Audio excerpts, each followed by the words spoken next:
This episode may contain adult themes and explicit language. Listener discretion is advised. Sorry.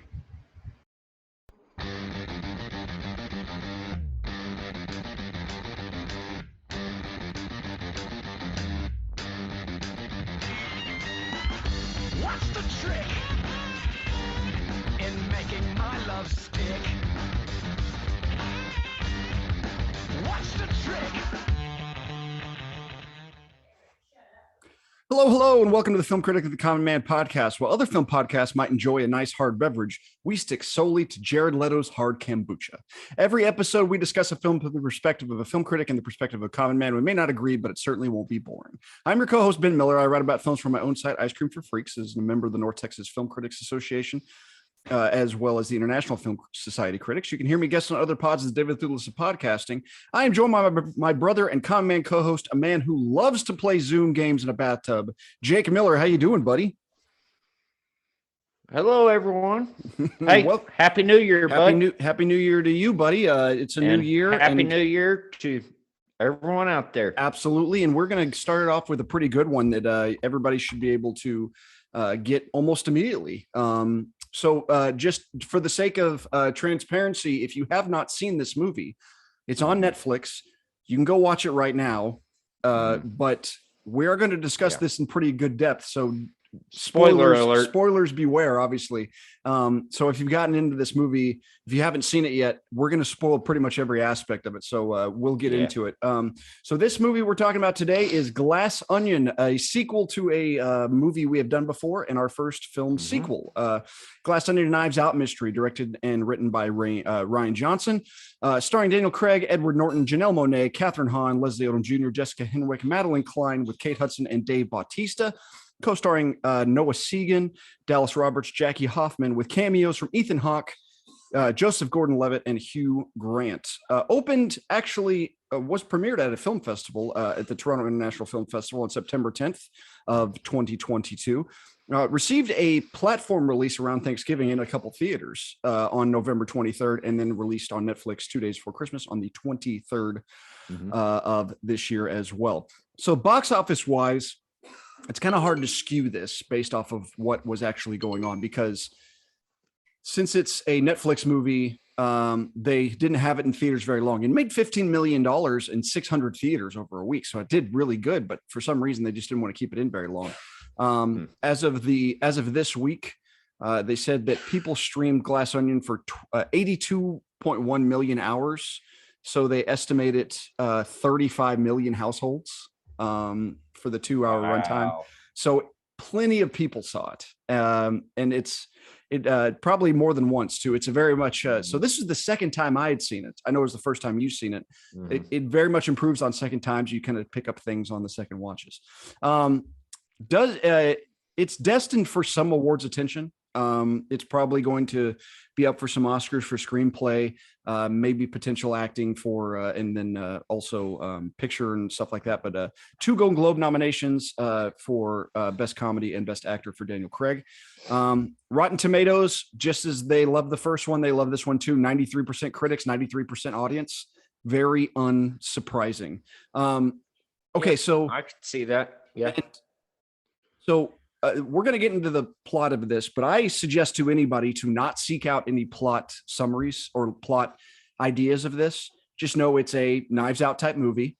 Go in and just kind of let it happen, because I went into it cold the first time. I had no idea who was dead. I had no idea what the motives were, anything like that. And it just unraveled beautifully. So I will do a quick plot description of Glass Onion. So this set weirdly during the thick of the COVID pandemic in 2020. Everybody's still at home, but so these 4 friends. There is Claire, who is the governor of Connecticut, is played by Catherine Hahn. There's Lionel, who's a scientist, played by Leslie Odom Jr. Birdie J, a supermodel fashion designer, played by Kate Hudson, and Duke, a video game streamer and men's rights activist, played by Dave Bautista. They're all friends, and they receive a box from their other friend, the CEO of a technology company called Alpha, named Miles Braun, played by Edward Norton. And essentially, it's their yearly trip get together and all that kind of fun stuff. Also involved is Janelle Monae playing Andy Brand, the former co-owner of Alpha. And so for the sake of this plot summary, it's split into two halves. So the first half of the movie is them getting together, kind of going to the island. Everybody is involved. Benoit Blanc, played by Daniel Craig again, for some reason is also invited on this trip. They go to the private island. They're hanging out. You kind of see the different relationships and how that all works at the party. The reason they're there is Miles is this genius billionaire, and he wants everybody to spend 3 days solving this murder mystery of his murder. And it's staged and all that kind of stuff. Benoit Blanc figures this out very, very quickly and kind of spoils it all, assuming an actual murder is going to take place. So as it goes along, it turns out that Duke, the video game streamer, he accidentally ingested pineapple juice, which kills him through his drink, through an allergic reaction. So he is dead and everybody doesn't really know what's going on. Andy runs off. There's chaos. And then Andy and Benoit kind of meet and he's like, okay, I'm about to solve this thing. And she gets shot. That's the first half of the movie. Yep. And then the second half is the flashback to a couple weeks before, where Benoit Blanc is actually approached by Helen Brand, also played by Janelle Monae, her southern sister, who's like, oh, my sister's dead. I don't think it's a suicide. I want you to investigate it. So he goes to the island, brings her along, posing as Andy. The murderer is the only one who actually knows she's dead. Everybody else is assuming, okay, she's here for whatever reasons, and getting in. She's investigating, he's investigating. You find out more and more of the mystery, the motive and opportunity. It turns out after everything kind of comes together that Miles is the one who tried to shoot Andy, knowing it was actually Helen. And the reason Miles did that is because Miles also killed Andy by drugging her and then running her car. And then he also killed Duke for various reasons, finding out about Andy. At the end of the day, the reason he did all this is because he's an idiot and he's just trying to cover his tracks. He's a moron and everybody supports him because he's their kind of golden ticket. And without any evidence to show for it, they're like, okay, well, I guess he's going to get away with it. And in kind of a rage catharsis, Helen decides to start destroying everything. And culminating with the destruction of his entire building with a hydrogen solution that he is called Clear with a K, to blow up his house, also destroying the Mona Lisa, which is fun. And then essentially the consequences from that are going to expose him, and everybody kind of goes on her side, and it's like, okay, he is going to be exposed. Everything's good, and they're waiting for the cops to arrive as the credits roll. There's a ton to get into on this. I commend you on that plot summary because I barely mentioned the Mona Lisa. I don't mention Birdie's assistant Peg, played by Jessica Henwick, Whiskey, Duke's girlfriend, who is also sleeping with Miles. My favorite character, Daryl, who's just a slacker hanging around the island. I was gonna say, I didn't mention Daryl at all. I want to be Daryl. I want to be exactly. Daryl looks like he's having a blast the whole time. He's like, shit, yeah, I'm in a mansion, and then at the end, this detective tells me we need to get out, and then we sit, on the lakeside and on the beach, and I'm gonna smoke weed and we'll watch it burn. Exactly, that's great. And I, like I said, I didn't even mention the cameos. So there's Ethan Hawke as the kind of consigliere of Edward Norton, who kind of somehow is able to vaccinate everybody from COVID really quick. I don't know how. With like a aerosol gun, whatever. See, I didn't even know he was in it. I know. And by the way, he's in it for 2 minutes. He's barely in the movie. And then, so he's just the guy that that's just it. That's it. And that's the only time we see him. And then that was expensive. Well, I think it's like, hey, are you in the area? Come hang out and do this little fun thing. Hugh Grant, same thing. Hugh Grant playing Benoit Blanc's husband, So Yeah, he that's what pops I in. assumed. Yeah. And then Yeah. also in it for less than a minute. And Joseph Gordon-Levitt has my favorite actually cameo of the whole Is movie. he a driver? No, he is the voice of the hourly dong. The dong, the clock that's Joseph Gordon-Levitt. It's so dumb. Like, it's just all these silly things. Joseph Gordon-Levitt's been in no problem. Joseph Gordon-Levitt has been in every single one of Rian Johnson's movies, so it's always just kind of throw him in there. The again, murder mystery fun. The most interesting thing to me about this, it's so much fun because you just have, until Duke dies, you have no idea who's going to die. You have no idea who's going to kill him. You have no what the, like, you're just like, oh man. And then once he dies, you're like, okay, this is where we're going. I don't know why that happened. And then Miles kind of throws it to be like, oh, somebody's trying to kill me. And then Andy gets shot, and it turns out it wasn't Andy, it was actually Helen, and all that kind of stuff. It's very, very complex where we're still being, it is. Yeah.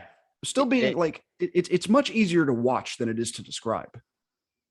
Yes, that's the perfect description of it. Yep. Is I was never confused to watch and follow along, and you can start figuring things out. But if you try to, like you just did, like with the plot summary, I'd be like, yeah. I mean, it's easy.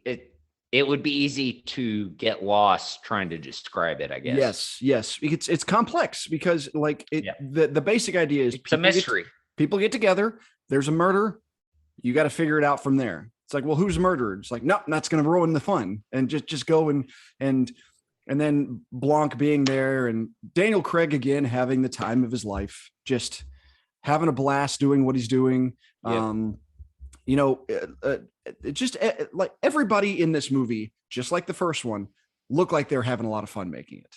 Like, and I agree. It seems like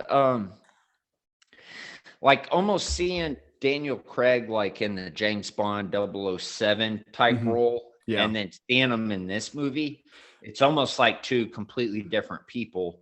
I mean, and I'm not talking just accent or it's just the demeanor, and and I mean, even he's having a lot more fun. Whereas you can kind of look at some 007 things and be like, that guy's doing his job. Yeah, and Dave Bautista was in Spectre with Daniel Craig, and they shared scenes, and he said Craig seems to be enjoying himself a lot more on this movie. I was like, well, I'll bet. Yeah. So, and I mean, they even subvert those type of things, like Daniel Craig in his famous little blue trunks in Casino Royale. And in this, he's in a shirt and shorts swim combo. Like he's wearing ascots constantly. It's just, I mean, it does a lot of that subverting, and, just the general idea of kind of, I'll get into this later. It's like everything kind of has a mirror in reality. Like, oh, this is based off of this person, and this is kind of indicative of this. And it's just the general, like, it's always those nice little nods. So whenever I talk about people having fun, I think the two people that having the most fun in this movie, outside of Craig, Kate Hudson, who seems to be who loves being this stupid, just loves playing this stupid. She is so good at it, and she just leans into it. Yeah. And I kind of had a little bit of a theory on this. Okay. This is no offense to anybody. Okay. But I kind of wonder if she channeled her inner 80s Goldie Hawn. Yeah. And I was thinking a lot of that too when she's doing this. Like, man, she's really leaning hard into her mom's, like, that kind of persona. And even getting a little deeper in it, where she's like, man, I liked Miles whenever I was the person in charge. Yes. And just like, having that power over men, and just like living in that and not having that anymore. When on the second watch, I'd watched it with my wife. She also watched it the first time. She really noticed the combative nature between Whiskey and Birdie Jade. Like, they were really at each other the whole time. Like, they never actually fighting, but like back and forth. The other person having fun. Go ahead. and- Sorry. Yeah, I did notice that as well. And I thought, like, the thought that came to my mind was like, man, men and women just fight completely different. Yes. Yes. Like, You know, I mean, if I have a problem with you, I'm gonna come up probably to you, say and something, get in our face. I yeah. got a problem with you. Mm-hmm. How are we gonna handle this? Yeah. But yeah, just this passive aggressive, Just like a battle. It's like, exchanging oh, smiles. I'm gonna get in the pool, But- and she comes out in this tiny bikini. She's like, oh, Never I'm gonna mind. lay off for a little bit. It's like, oh yeah, exactly, all that combativeness. Yeah, The oth- that did occur to me. I was like, man, chicks fight different. The other person having fun, also being stupid, is Edward Norton. Edward Norton Absolutely. is having the like, especially a guy like Edward Norton who he does a lot of comedic stuff. Like he's popped up in comedies, kind of his cameos. But this is the time he's like, man, I kind of get to go broad and play off his kind of persona of being like, oh, like just an ass, a jag golf. My God, he was like, just Yeah, it just sucks. I'll say two things on this. Is yeah, this role is really like I feel like his antithesis of American History X. Absolutely, it's like How serious and dark that is. I mean, going yes, hard in the paint, full commitment. he's having fun. Yep. And then also, obviously, what I was thinking is like, oh, geez, I wonder who this character is. Kind of, Yeah, and my 7-year-old son was sitting in the room, and he goes, "He's 7." He goes, "This guy is a combination of Elon Musk and Jeff Bezos." they asked Ryan Johnson about it, and it's like, well, did you base him on Elon Musk? And he said, this is just a terrible accident. Like it's just, he said, I suppose the timing was right. Yeah. I mean, yeah, it's one of those things. It's like, well, they probably made this a while ago and they didn't anticipate what all that was going to happen. But that's kind of the next point I was going to get into. The genius of this movie is, and on the second watch, it was really apparent. They keep saying it's like, he's a billionaire, he's a CEO, he's a genius. It's like, oh, well, he has the results, so therefore he must be smart. And it's like, nope, he is a moron. And even as they're peeling it back, they're like, oh, he did say all these things, and all the saying the words wrong and breathiate and buying Paul McCartney's guitar and then throwing it away, just like the recklessness. Yeah. And I really love how Benoit Blanc, that's once he starts, no pun intended, peeling back the onion. Yeah. It's a great metaphor. He points out this guy isn't smart. Nope. He doesn't even know. He just says words that sound smart, but they're not real words. Like this guy's a fucking moron. He said, I think that's the line. It's like, breathiate. That's not a word. Automatically. Yeah. I mean, he chops his fake legs out from underneath him. Basically, it's like you're propped up on nothing, dude. You didn't make this. And it's and I think he says this to Helen at one point before they get to the island on the flashback. He's like, well, Miles isn't going to do that. He's a genius. Why would he do that?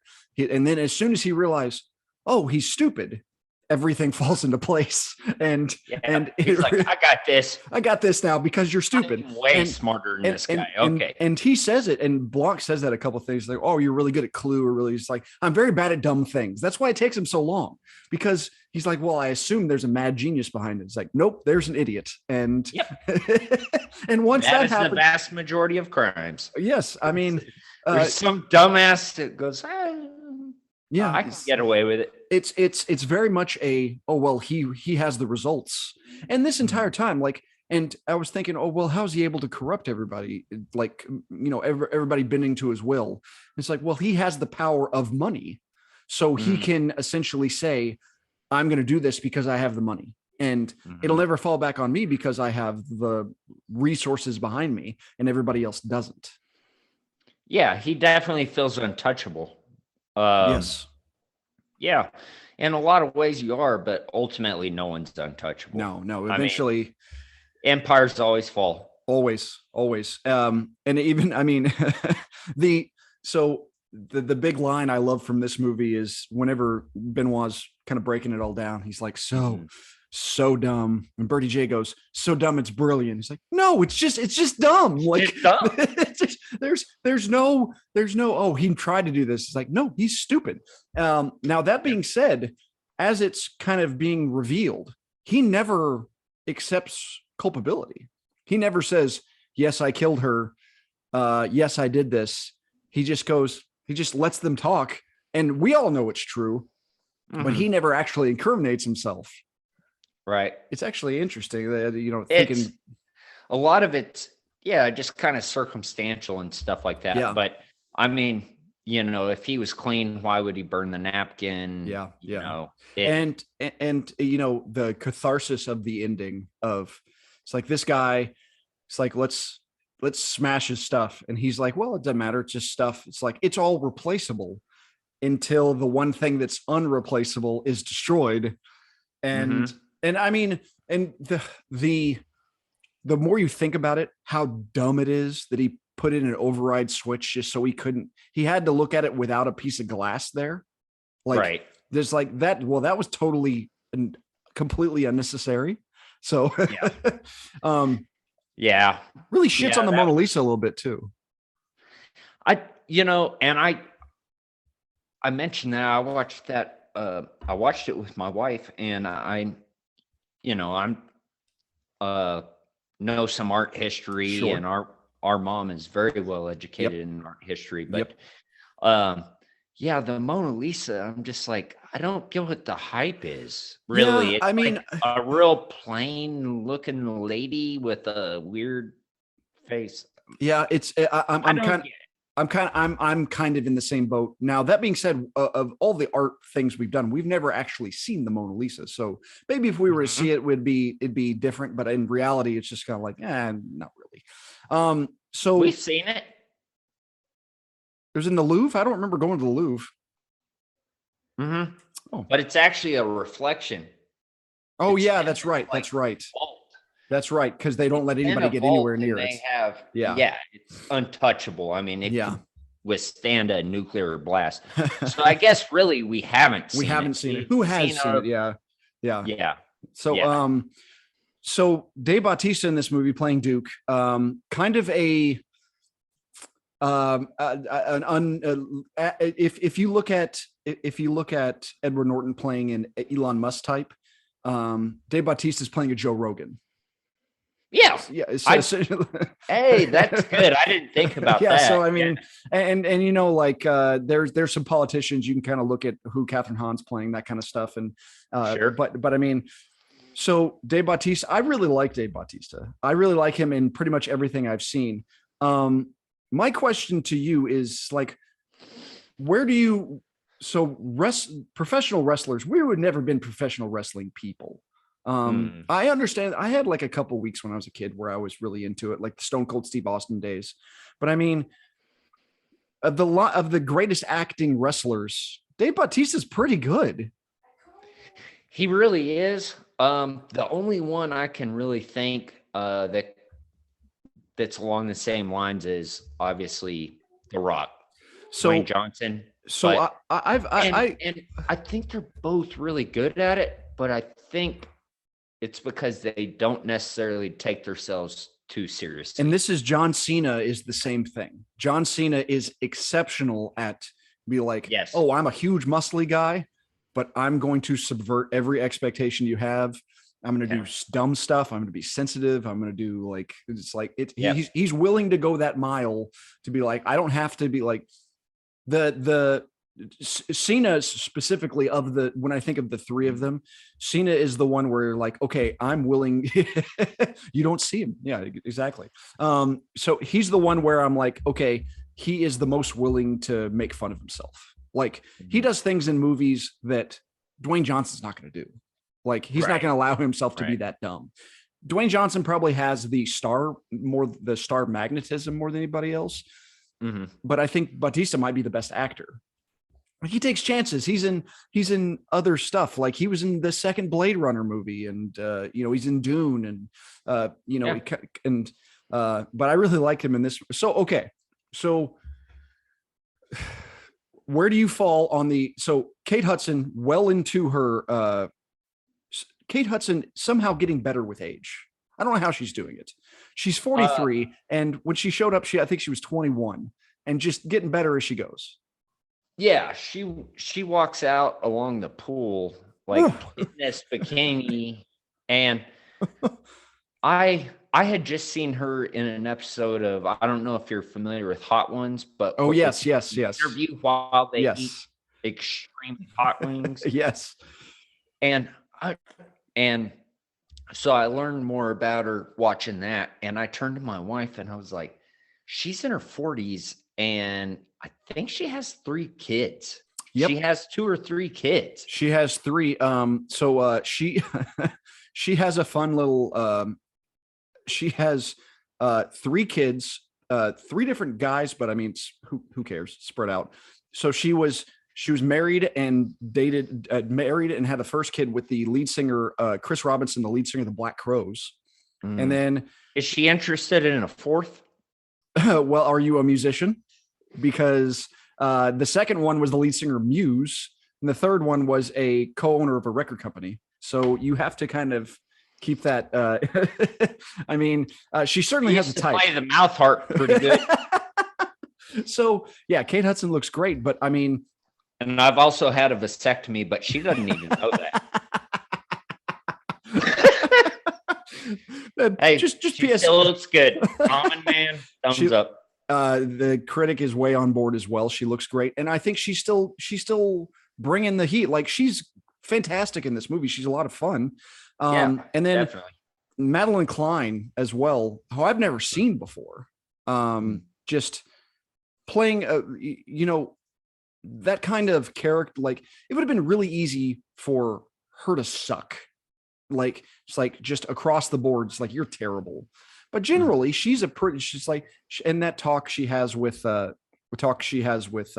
Helen about, like, oh, I'm kind of doing this because we're, it's helping my brand. And it's like, okay, well, trying to, like, a modern woman trying to make it off of her looks. And she's aware of that. She's aware of kind of what she's doing. And it's kind of an odd relationship, but I really liked what she was doing in this movie too.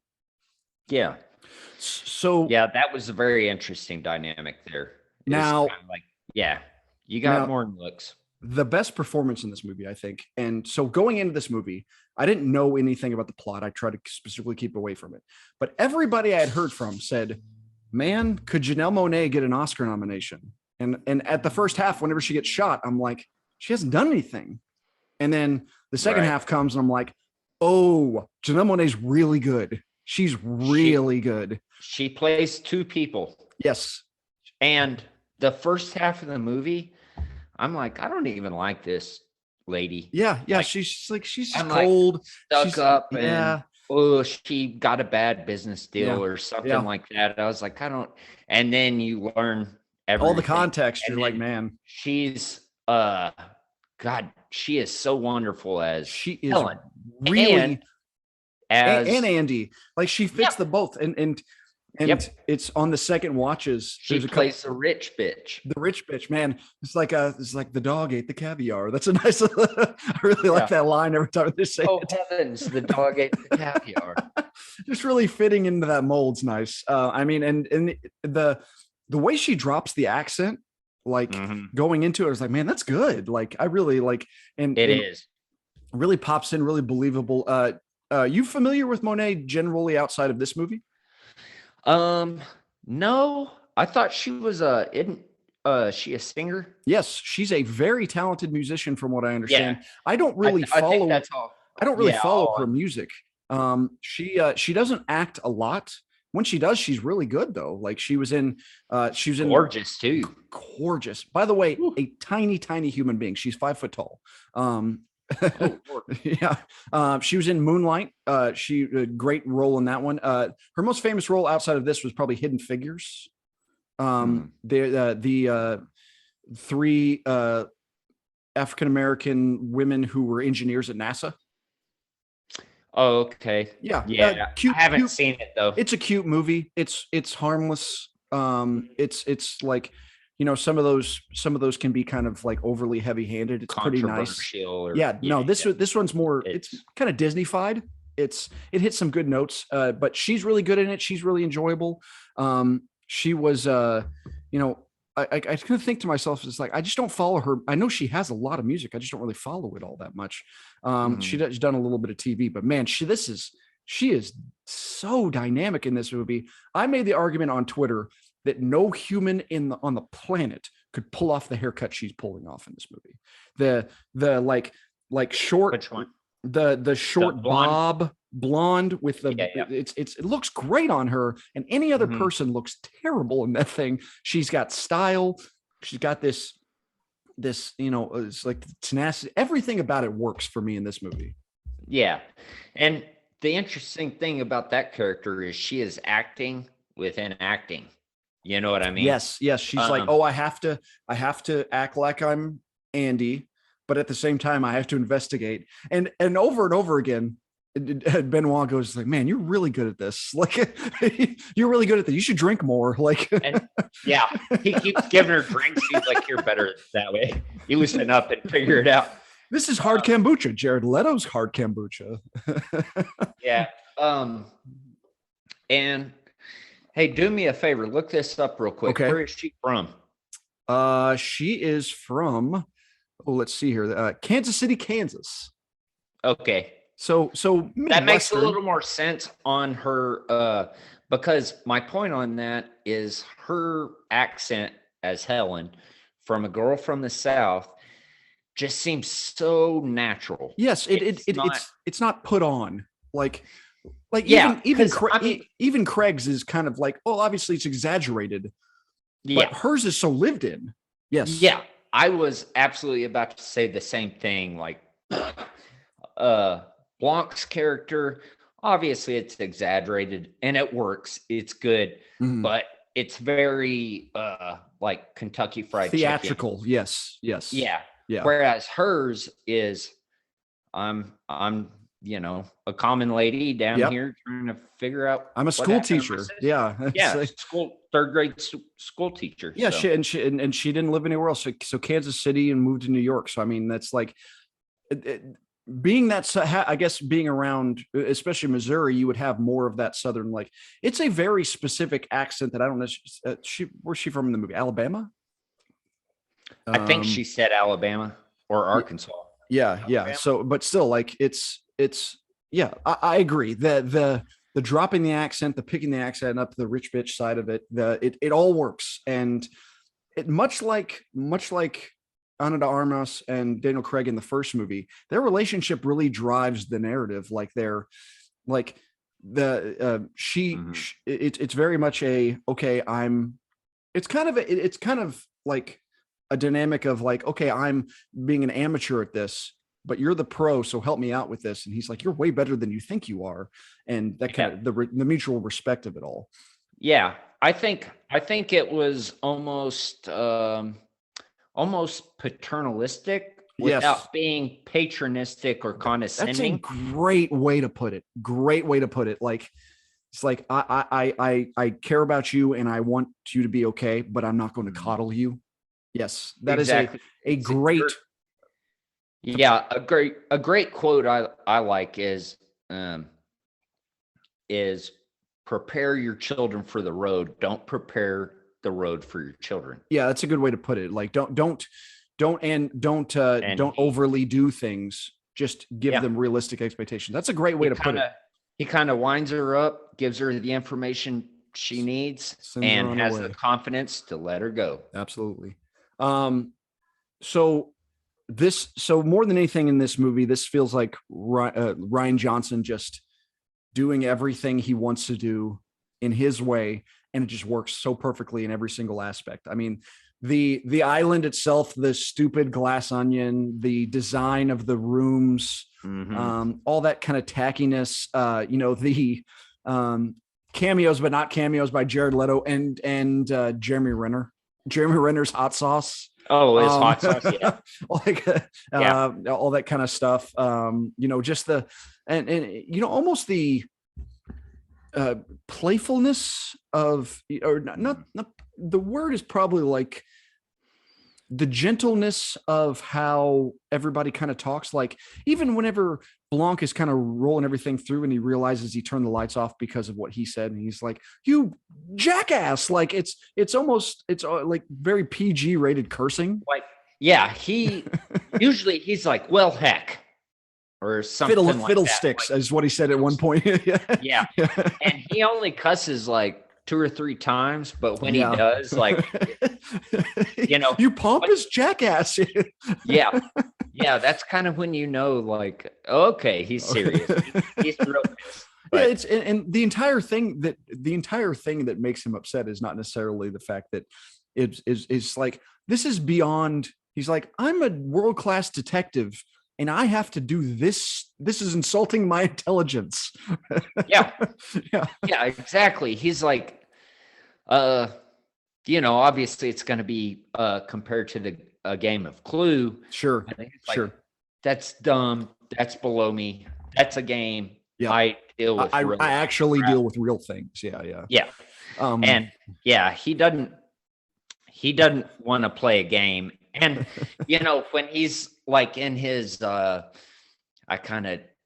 guess his dark period, yes, when he's in the bath, yeah, and he directly says it. He says, I need another great case. Something, yes. And figuring out mysteries, being a detective, is his raison d'etre. Yes, yes. His reason for being. Yep. And I mean, I've seen veterans go through it, former law enforcement, for former first responders. You lose that sense of purpose. Mm-hmm. You lose your sense of identity. It's like, what am I going to do now? And you have to find a new case. Yes. And it's the thing that propels him. And, even in the middle of the case, he is by no means suffering fools. Like at one time, Bertie J's is like, "Oh, I just say what's on my mind." It's like, and then he has a really really great line, essentially cutting her at the. It's dangerous. It's dangerous to just say what's on your mind. And actually, it's an exceptional line that I'm disappointed I can't remember this very second. Me too, because I really. And I mean, it's funny because he kind of sees Bertie's relative. It's like, and by the way, the entire sweatshop thing was a real payoff. Like, please tell me the sweatshop was not because that's where he thought sweatpants. Yeah, and she's like, well, I mean, that's like you telling me Appaloosa and Hidalgo is not the same movie. Okay, so like Miles said, I'm a truth teller. Some people can't handle it. It's dangerous. It's a dangerous thing to mistake speaking without thought for speaking the truth. Don't you think? It's like, whoa, that's a good one. And I was thinking, it was like, oh, she's going to be like really insulted by this. It's like, nope. She heard the one thing she heard. Oh, you think calling me dangerous? It's like, it's just an opportunity to flirt. Like, oh, you're so dumb. It's really, all that's really great. Yeah. I mean, the design of it, everybody's dressed, the way people are dressed. Mm-hmm. Miles is dressed like a jackass the whole time. Oh yeah. Something I really enjoy about this movie is I think it's celebrities who are able to make fun of celebrityhood. Yes. They can almost recognize, like, I know we live ridiculous lives. Yes. Like they're recognizing it. Yes. Like, and so, not that they're bad people or anything in real life, but and I mean they're kind of playing. It's nice to see them not take themselves too seriously and go, we realize we live lives of luxury that are really absurd a lot of times. And I mean there's some really interesting little nods if you look at it. Like we haven't talked much about Catherine Hahn. She's always she this is one of her more serious roles, what she usually plays. In this one, like, she's kind of a reserved like politician doesn't really pay much of attention to her, kind of a slacker looking husband. And then like whenever Helen's searching through her room, there's a vibrator, like stuff like there's things like that, like little like, oh, okay, she's probably sexually frustrated. And the fun thing to notice is whenever Ethan Hawke is spraying everybody's mouth, the people who gag and the people who don't. Yeah, you can tell, like, the tougher ones, and it's like, okay, well, that's on purpose, telling more about who, kind of what does what, and like, for some reason, like Lionel and Claire are kind of like, okay, we're the actual smart ones, we're the actual intelligent ones, and we're not going to be like, we're trying to. This is a bad thing, and we're trying to play everything out, and everybody else is just stupid because they're stupid. Right. It's a really interesting dynamic all across the board. Yeah. Most people are just dumb investors. Yes. Yeah. There's only a couple of them that actually know things. Yes. Yeah. All right, let's take a quick break. We'll be back. Yep. All right, we are back. It is time for my favorite segment of the week. It's Pull for a Dumbass. Every week I go through the filmography of a filmmaker, put Jake's cinematic knowledge to the test. Today, we are discussing the fruitful career of the man himself, Edward Norton. Essentially a very interesting guy as far as like whenever he showed up, everybody's like, man, this guy's going to be the new Brando. And it's like, he's one of the more talented actors, kind of prickly demeanor from what I understand, but there's also been some kind of conspiracy theories about like his relationship with Weinstein. And I'll get into that a little bit later. No, in a good way, actually. All right. So he shot out like a cannon. The first movie he ever made, he made 3 in 1996. His first movie as the dual role of Aaron and Roy in Primal Fear. Yep. That's a great one. Got an Oscar nomination for it. Great performance, great role. Not surprised. Now the same year he was in a Woody Allen musical. I'm not going to, it's called Everyone Says I Love You. Not very good.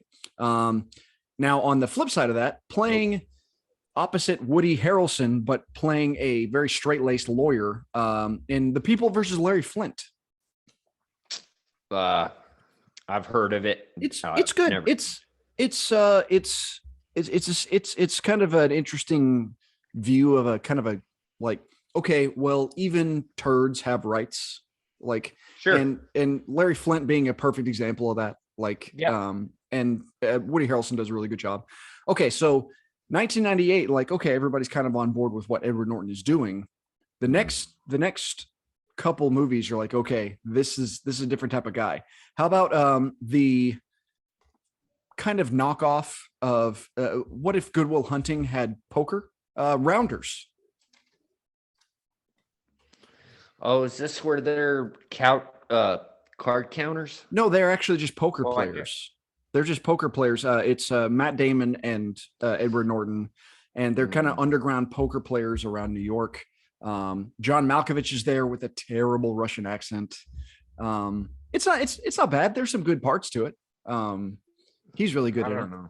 No, but Rounders was 98. The other one, the much more lasting one, as Derek, the reformed, but still has a giant swastika on his chest, American History X.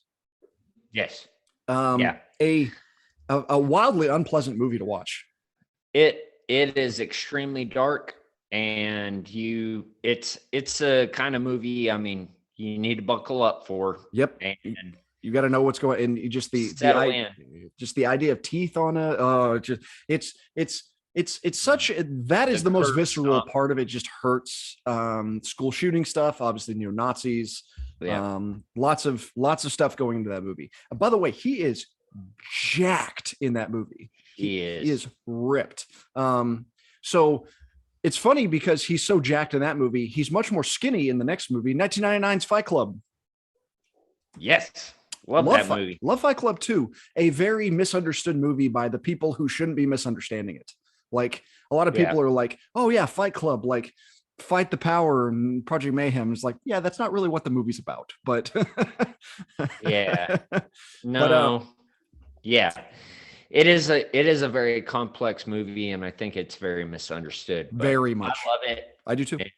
Yeah. Yep, It's great. We're guys of that age. Of course, we love Fight Club.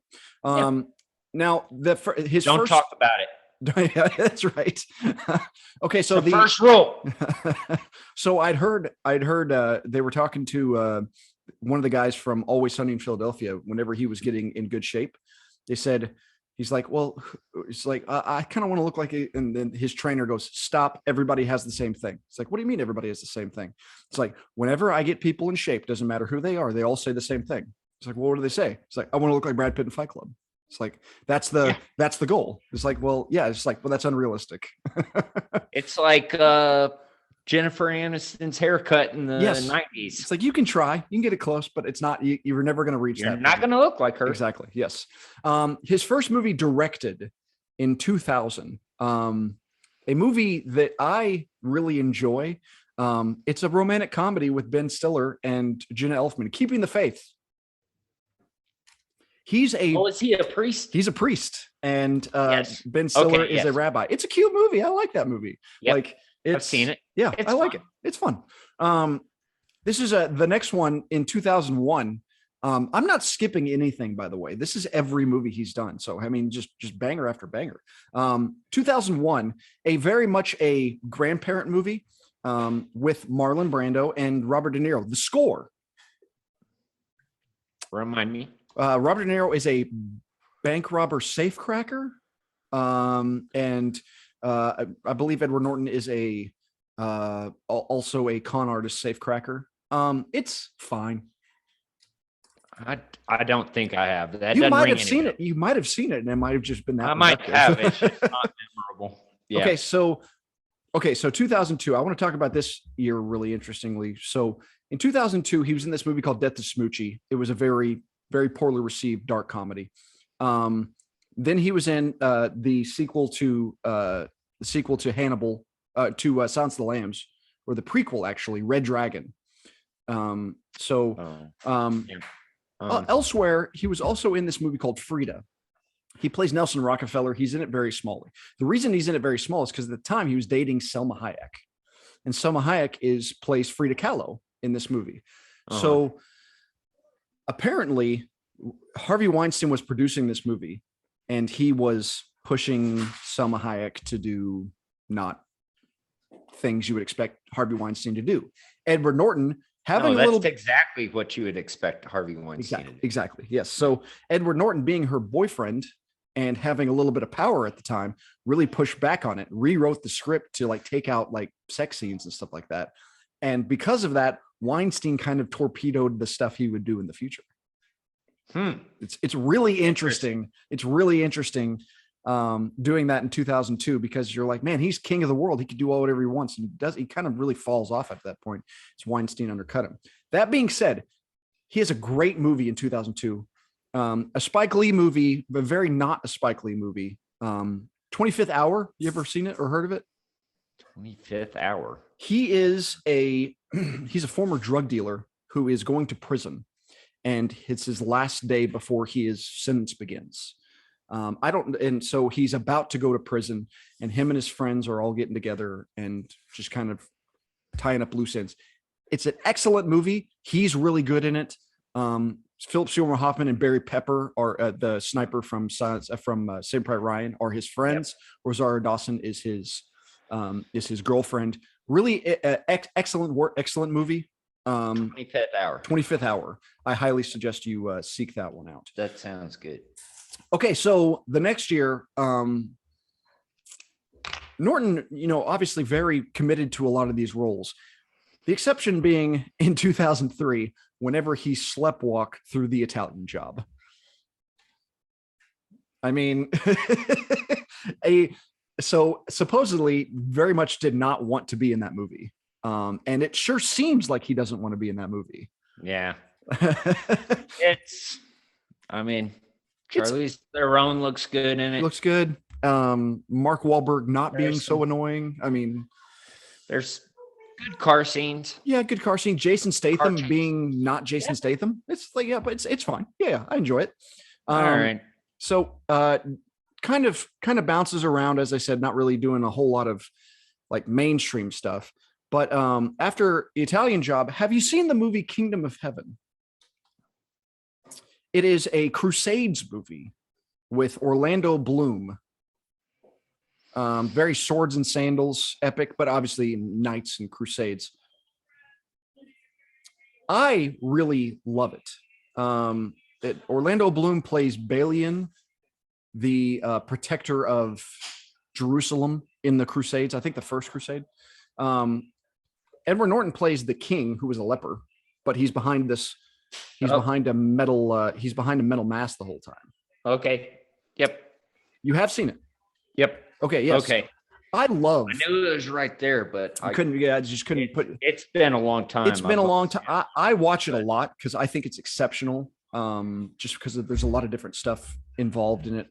It's a very. If you have a chance to go seek it out again, it's interesting because it's a very like equal sides view of the Crusades. Yes. Like it's like, oh, Christians, they're promoting Christianity, but they kind of suck, and the Muslims are over there. They want to promote obviously Islam, but they kind of suck. But there's also good people. Like it's everyone kind of sucks. Everybody kind of sucks, and the Crusades suck. Yeah. Yeah. It wasn't nice. It wasn't nice. The next year in 2006, the famous, a lot of those times movies come out, and there's two of the same kind of movie, The Volcano Dante's Peak.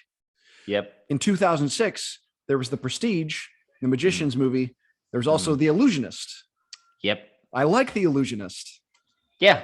I saw that with our grandparents. Yeah, it's another very grandparenty movie. I really enjoy it. I think he does a good job. Times, yeah. Yeah. And there's some interesting historical stuff to go along with it as well. Mm-hmm. So yeah. Okay. So from this point, it's like, okay, everybody knows who Edward Norton is. He kind of is going around and it's like, he's not really a box office draw. They tried, and he was the original Incredible Hulk in 2008. You Nope. never. I know you're not a franchise guy. Yeah, I'm just not a big comic book guy, and yeah, it's superhero. Like, I mean, there aren't good ones out there that I really enjoy, but for the most part, if it's I know what you mean. Or Marvel, I'm kind of like meh. And this was and it's probably one of the more meh of the Marvel movies.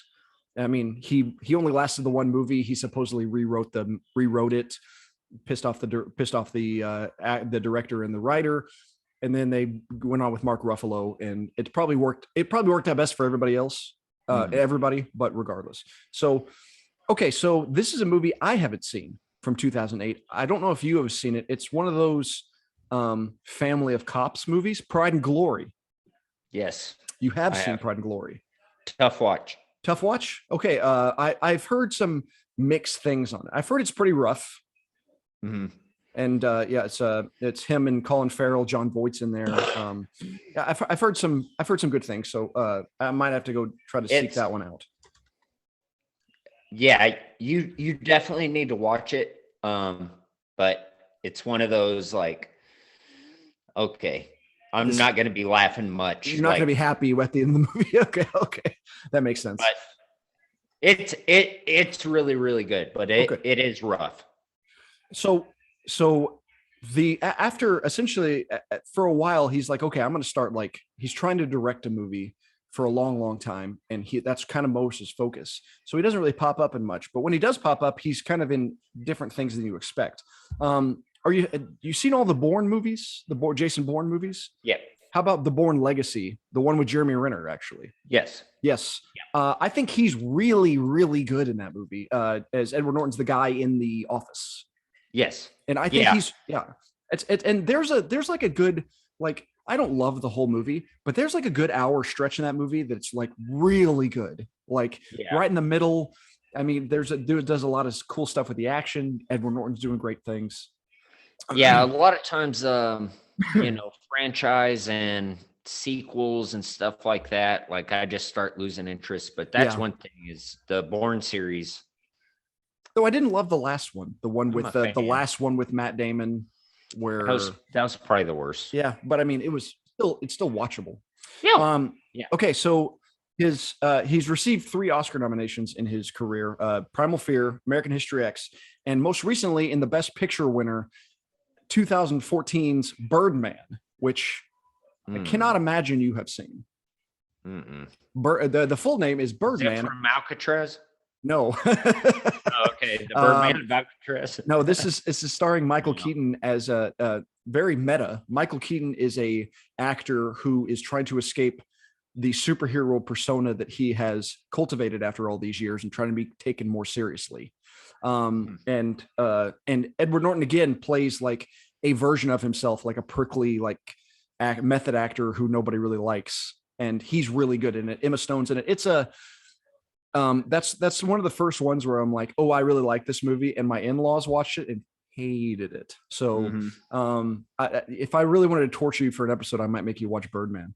But that was in 2014. Okay, and then the last one I have on here is the movie he was trying to direct. We've talked about it in previous podcasts. I think it's a movie you would like. He plays a man with Tourette's who is trying to solve the murder of his friend in a movie called Motherless Brooklyn. No, I remember you telling me about that, but I've never seen it. I really enjoy it. It's some people kind of took it a little too seriously. Like it's like, no, it's a little disposable, but it's like just kind of lower expectations. It's good. Alec Baldwin has a good performance in it. I didn't want to include these, but he also got on board with Wes Anderson in the Wes Anderson films. I figured you haven't seen Wes Anderson movies. Moonrise Kingdom, Grand Budapest Hotel, French Dispatch, or Isle of Dogs. I didn't think so. So no. it's not really your style. Okay, so yeah, I wasn't going to include all those. So Motherless Brooklyn, he just did in 2019, and then Glass Onion. He's going to be in another Wes Anderson movie coming up. Still trying to do more directing. Apparently, he said he called in every single favor he could to get Motherless Brooklyn done. So because of that, he's going to have to repay those favors and be in movies. But if it makes him in Glass Onion, I'm okay with that. Yeah. Okay, little, and that's about on par with what I expect. So Primal Fear, American History X, Fight Club, 25th Hour, Keeping the Faith. Oh, excuse me, not 25th Hour. Sorry, I'm all over the place here. So Primal Fear, American History X, Fight Club, Keeping the Faith, Italian Job, Kingdom of Heaven, The Illusionist, Pride and Glory, Born Legacy. So you got 9 out of 16. Not bad. He doesn't Not work. my best. He's not. Well, I mean, he's not that mainstream. You've seen a lot considering how much he does or does not do. So 9 out of 16 for Edward Norton. Very well done. Better than 50%. Moving on, each episode, instead of me steering the conversation, Jake peppers me with a series of questions that I must answer truthfully. Sometimes it's just trivia, sometimes it's not. Jake, it is that time. Yeah, you're in the hot box. I am in the hot box. It is a shape of a glass onion with a perpetual. That little thing in the middle of that was pretty cool. Like I know it has a name. The box you look in, and it's an infinity box or whatever. It has a really cool name of it. Are you saying the like image where you have to like? Well, no. So in Edward Norton's in the actual glass onion in his office, he's got that like that trapezoid cube or there's like a thing in the middle, and if you look in, it reflects everything, and it looks it's a cool little thing. I imagine you have one of those in your office, but no, the stereogram, the one the magic picture. Yes, that what you were talking about. Okay, yeah, that's what I was talking about. Yeah, so I'm stuck there now, buddy. What you got for me? All right. Well, so in this movie, I think a really great scene is whenever the plot starts unraveling, like you start figuring out the mystery. Yeah.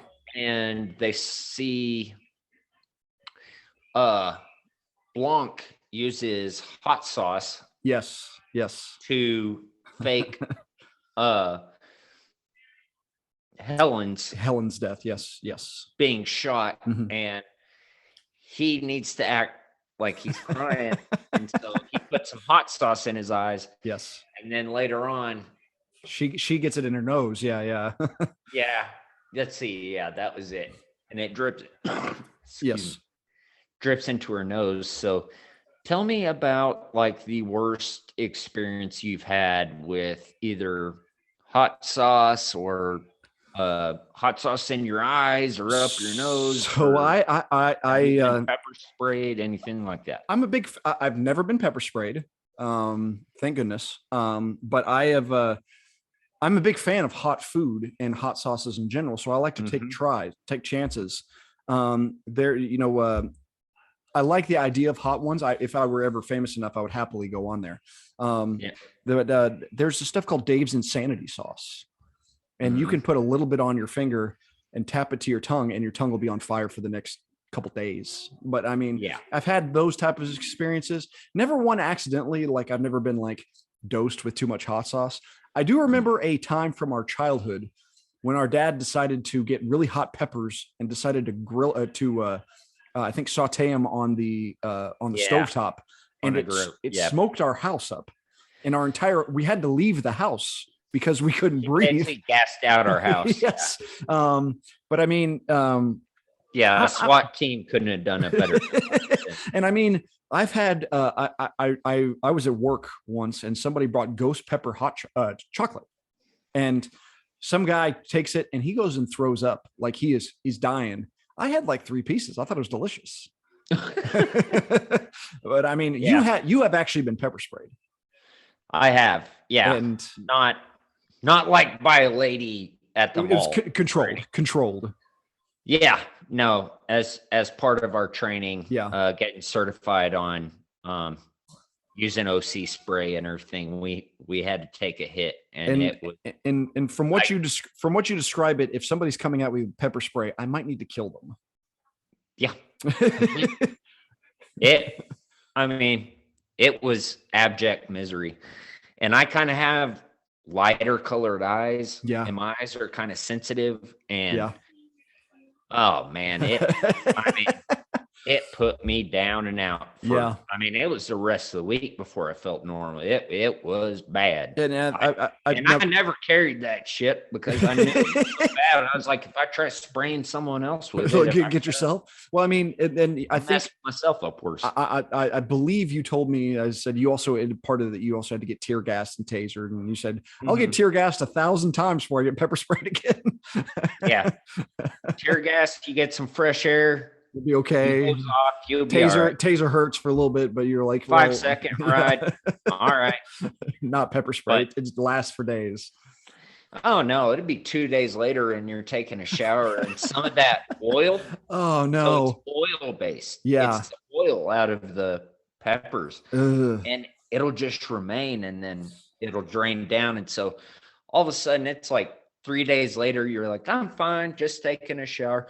Oh God. It's like you just got hit again. Yeah. It was horrible. It was so horrible. I don't remember any experience of ever actually having anything in my eyes, but I mean, I have, of course, just like, I was messing with something, and then I went, it's like, oh no, like it's nothing notable. All right. So we talked about Dave Bautista earlier. Yes. He's taken down by pineapple juice. Yes. All right. So what are your thoughts on pineapple? It's one of those kind of take it or leave it type things. It's if somebody's like, hey, I'm going to put it on pizza. Cool. I don't want that pizza. It can clash with certain things. I always was kind of like, I don't really care about pineapple. I remember when I was a kid, we had shop class and somebody brought a pineapple. It was like Hawaiian Day or something. And we cut it with a bandsaw and had slices of pineapple and fresh pineapple. I'm like, that was pretty tasty. It was pretty good stuff. Like, I don't want to necessarily seek it out.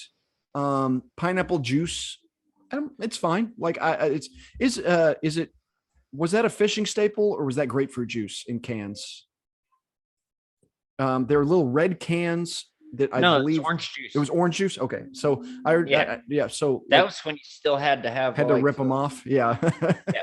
I mean, pineapple juice is fine. It's just one of those, like, I never seek it out, and it's never like, oh, here's all your plate of fruit. Here are your options. It's like, I'm never going to go for the pineapple.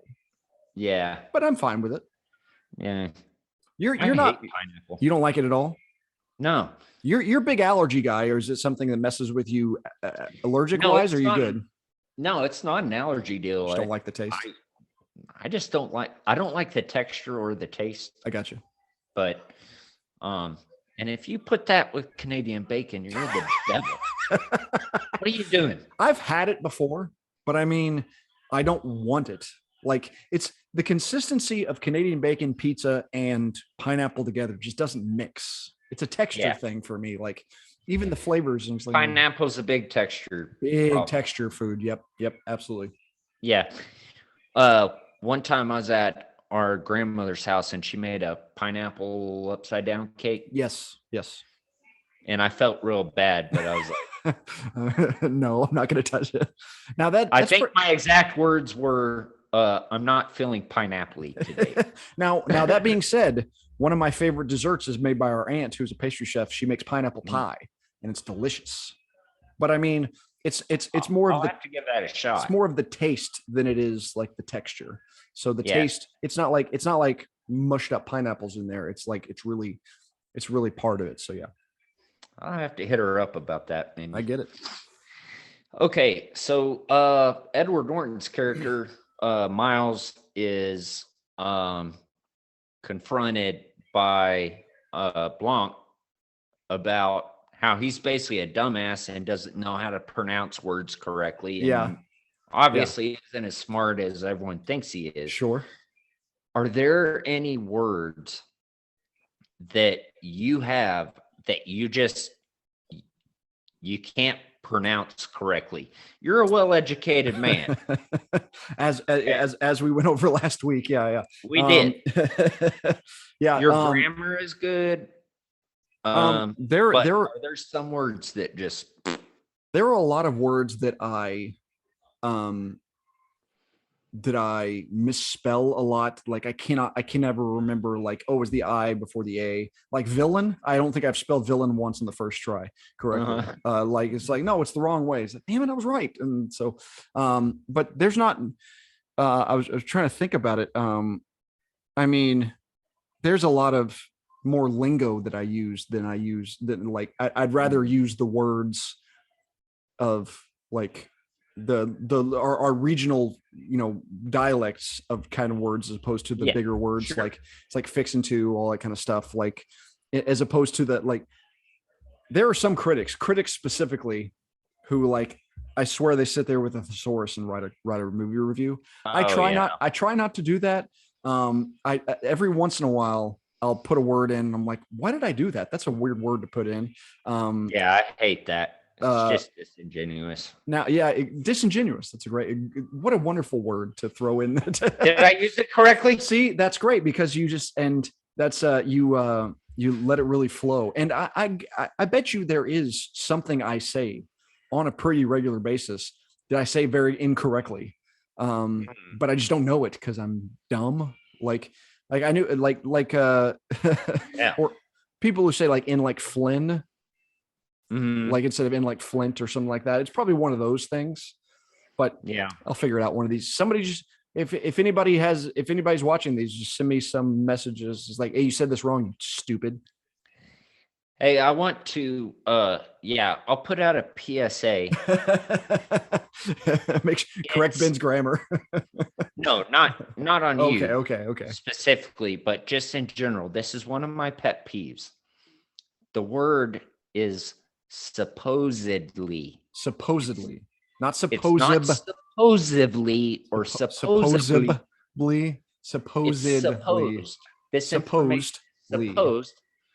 It's supposedly. Supposedly, yes.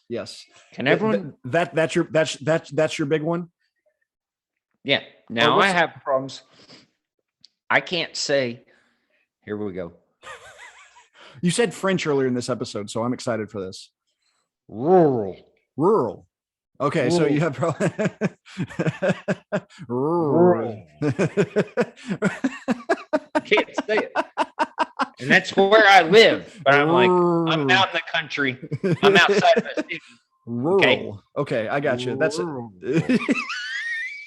I can't say it. I'm not exaggerating. I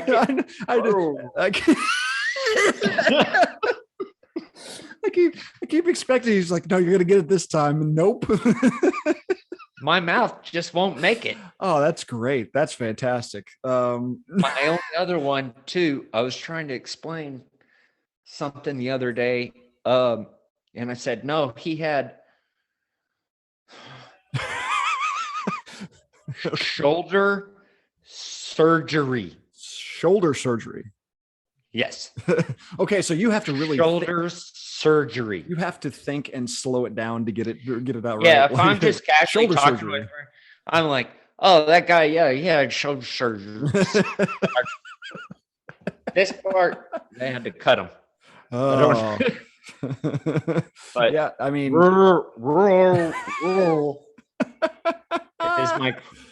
that's my phonetic kryptonite. I'm surprised your dog doesn't start showing up every time you say rural. It sounds that's fantastic.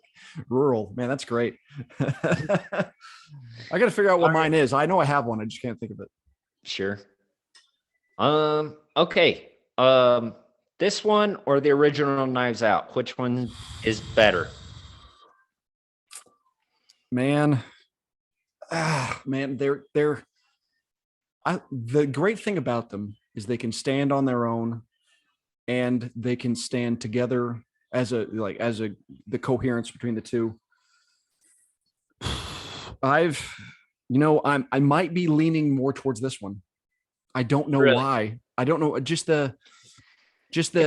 funner. It does seem fun. And, watching it the second time was a lot more fun to watch because you're like, the first time, like Edward Norton handing the drink to Dave Bautista, you see that in real time. You see his phone in his pocket. Okay. All that kind of stuff, like all those little things. And whenever he trips up, whenever he says the stupid words, you're like, oh, that was one. And oh, yep, yeah, and all that kind of stuff. This is, I really like, as we talked about, I love the first one too. So, but it's like 1A, 1B. It's not like, oh, this is definitely number one. This is definitely number two, but I probably lean more towards this one. All right. So I definitely don't want to get anywhere political or anything like that. Yes. But in this movie, they directly address the COVID pandemic. Yes. Initially, everyone's masked up. They have to take some, I guess, vaccination or something. Yeah.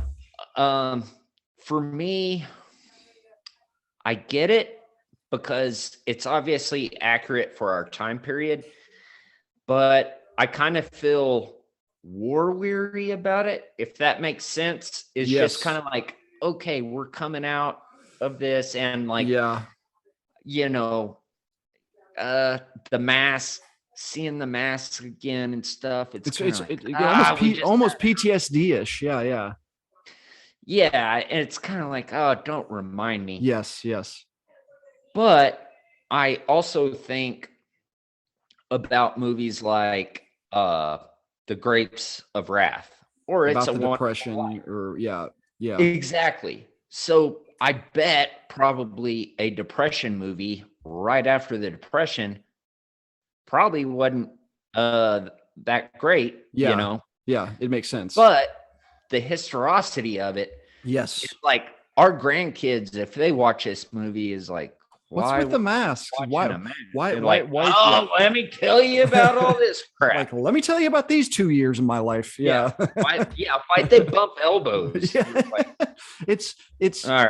And it's a long story, but we lived through it. Yeah. And that's a good point. Like, it's funny because it's such a small aspect of the beginning of this movie that I forgot as it went along. It's kind of like, I guess it's the main thing it's done is to show, like, okay, Blanc has to be depressed for a reason. Like, I guess that's the good reason. Good point. He can't just be depressed because he's depressed. Like in this case, there's actually circumstances to, and there was a lot of people got depressed because they couldn't do the things they normally do. Yeah.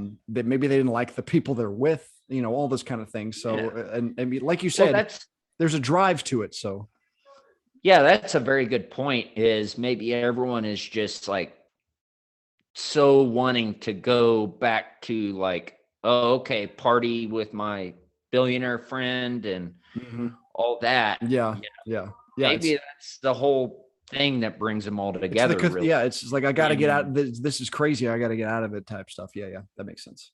yeah. All right. Well, that wasn't really a question, No, no, but but that's a good point though. Like it's something I forget about. Like by the end of the movie, you forget that was how it started. yeah, by Yeah, the end, yeah. yeah. All right. Well, Ben, I think that's all the questions I have for you. You're free to go. You're free to go. Sounds good to me, buddy. Before we go, what is your film rating of Glass Onion? Really, really, really like it.